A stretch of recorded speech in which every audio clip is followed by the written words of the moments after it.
বিরাট কোহলি এক আক্ষেপের নাম, অনেকেই তাকে ভালোবেসে কিং কোহলি নামে ডাকে। আইপিএলে তার শুরুটা হয়েছিল 2008 সালে, এখন 2024 সাল। বেঙ্গালুরু হয়ে খেলেছেন 242টি ম্যাচ, 8টি সেঞ্চুরির সাথে করেছেন 52টি অর্ধশতক রান, 52 ছুঁই গড়ে 7,000-এর উপরে রান।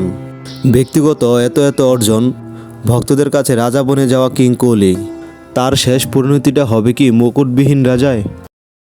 সবাই বলে থাকে ফুটবলের কিং লিওনেল মেসি, উপরআল্লাহ তার শেষটাও খালি হাতে ফেরায়নি। তার কেরিয়ারে হাজারো ব্যক্তিগত অর্জন, কেরিয়ারের শেষবেলায় এসে পেয়েছেন কোপা আমেরিকার ট্রফির স্বাদ। তারপরেই তো ফুটবলের রাজা পেয়েছেন তার সিংহাসন, হয়েছেন বিশ্ব চ্যাম্পিয়ন। বিরাট কোহলির শেষটাও কি তাই হবে? আইপিএলে তার এক যুগ পার হয়ে গেলেও হতে পারে না চ্যাম্পিয়ন, পায়নি কোনো বিশ্বকাপ ট্রফিও। রাজা কি মুকুটবিহীন থেকে যাবে, নাকি কেরিয়ারের শেষটা গর্বে ইতিহাস?